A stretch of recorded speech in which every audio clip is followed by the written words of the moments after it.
Case study of Red Bull. If you're the kind of person who can't go to the grocery store or gas station without an energy drink, or if you only drink them when you need a quick pick-me-up, you're familiar with the taste of Red Bull. It used to be the drink of choice for truck drivers in Thailand, but now it's famous all over the world. You might be surprised to learn some of the things that you don't know about the drink and the people who make it. Welcome to Money Magnets. In today's video, we will tell you every fact about Red Bull. So let's get started. Red Bull seems to be everywhere these days, which makes it easy to forget that it hasn't been around forever, and that the story of how it was made is pretty strange. The first Red Bull was called Krating Daeng, and it was made in Thailand by a business person. Chaleo Yuvidaya made the blend that gives you energy in 1976, and it was the best energy drink in the country within 2 years. People often say that timing is everything, and Chaleo made it at a time when a lot of people were trying to stay awake and get things done. Nationwide industrialization was happening, and people needed something to help them make the change from living in the country to working in cities, especially in lower income jobs. Truck drivers were one of the first groups that the brand went after, and its popularity went through the roof. He was successful in part because he knew he wasn't just selling a product, he was also building a brand. He also knew where his clients came from because he had been there himself. Chaleo was born in Thailand in 1923 to a family of Chinese immigrants who had moved there.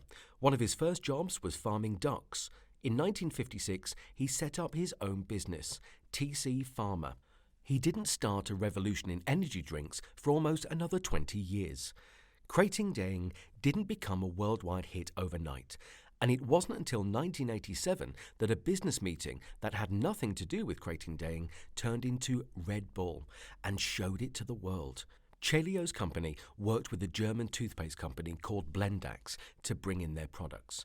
When the marketing director of Blendax tried his licensee's energy drink, there was no turning back.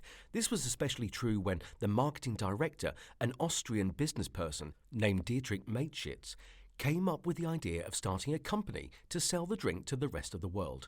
After some tweaking and translation that took a whopping 3 years to get it right, they started testing in Austria. After 15 years, the company was making $1.3 billion in sales every year. This was all thanks to the work of someone who had started selling toothpaste. Bringing Red Bull to a global market wasn't a smooth or easy process, and even if you're from a country that had no trouble selling the original Red Bull, you've probably heard people worry about what it does to a person's brain and body. In 2004, France was worried about the amount of caffeine in Red Bull, so it stopped importing and selling it. People argued that the ban hurt their right to bring goods into the country.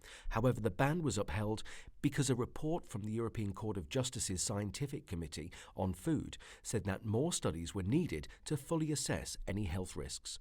Not until 2008 was the original, unaltered version of Red Bull allowed to be brought into France and sold there.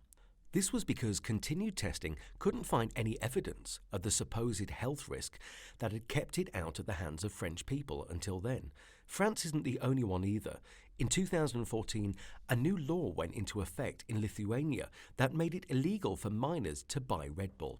This took away a big part of Red Bull's target market. The law said that no high-caffeine energy drinks like Red Bull could be sold to people under the age of 18. Even though Red Bull has been around for decades and France has been drinking it for years, there are still studies being done on the possible health risks of energy drinks. Even though other company products have also been attacked, it is Red Bull's power that has had some doctors worried. In 2014, Dr. Peter Miller of Australia's Deakin University wrote an article for the BMJ that questioned how honest some of these studies are. He was especially worried about research into what happens when you mix energy drinks with alcohol and whether that makes the effects of the alcohol worse. He says that the problem is that many studies show that Red Bull is completely safe, but if you read the fine print, you'll find that they're often paid for by Red Bull, which seems like a huge conflict of interest. Red Bull did answer, and all they said was mixing their product with alcohol didn't seem to make risks worse. But they didn't answer the question about giving placebos or letting studies happen either. Other researchers have said that studies are often incomplete because they have to be. In this case, lab conditions can't be like real life because there are limits on how much volunteers can be asked to drink because of their ethics laws. In real life, these rules don't work, which makes me wonder how accurate these systems really are. Red Bull is probably best known for its energy drinks, but in 2009 the company got a lot of attention for something else, when small amounts of cocaine were found in samples of their Red Bull Cola in Germany. It made waves, and not in a good way. News stories explained how cola is made, which is made from the same coca plant that is known for making illegal drugs. It is in some energy drinks, but most of the time the cocaine is taken out during the manufacturing process, even though the amount found was so small that it would be impossible to drink 12,000 litres of it to get the same effects as cocaine. It was still banned in 6 German states.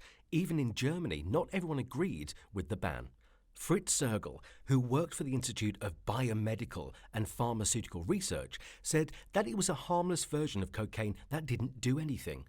Still, no one likes to hear that something in their grocery store has cocaine in it, so the ban stayed in place. Everyone who has ever had a Red Bull knows exactly what it tastes like. It has a very unique taste, but you probably couldn't name it. No one was able to agree on what the taste is, but some ideas include liquid sweet tarts and cough syrup with added sugar, with the release of cranberry, blueberry, kiwi, and even pink grapefruit flavours, depending on where you live. The new flavours are a little easier to recognise. In 2015, Saravut Uvida, the CEO of TC Pharma, the company that makes Red Bull, said that in order to keep up with the times, they would have to rethink their flavours and other choices. The Red Bull logo is well known, and you might think it looks like 2 bulls getting ready to fight. The correct name for these animals is gaur, but you may also know them as Indian bison. They are amazing creatures that have been on the UICN Red List since 1986 because their numbers are going down. The gaur is a wild cow that lives in South and Southeast Asia. It is the tallest wild cow in the world, and both male and female gaurs have the horns of the Red Bull logo. They're also some of the biggest animals that still live on land, and in places where they often run into people, they've learnt to sleep during the day to avoid being seen. People encroaching on their land have also changed the way they act. Animals that don't see people often are quite shy, but those who have been confronted have been known to charge. Even though the 2 gaur on the Red Bull logo are charging at each other, they rarely fight in real life. Size determines the order of the herd and who gets to breed. They rarely have to fight off predators either. Instead, they use numbers and fear to keep predators, usually tigers, leopards or crocodiles, from going after their young or old. You might know that Red Bull is involved in Formula 1 and extreme sports, but you might not know that they also run a training center in Santa Monica, California, that is incredibly high-tech. Trainers work with their athletes one-on-one and use some pretty strange tools to do so. At the end of the day, athletes do everything from use specialized training equipment for their sports to learn more about themselves, all in an effort to give them real wings. Well, that's it for today, guys. Be sure to hit that subscribe button to get the latest update about the fresh and interesting content we keep posting.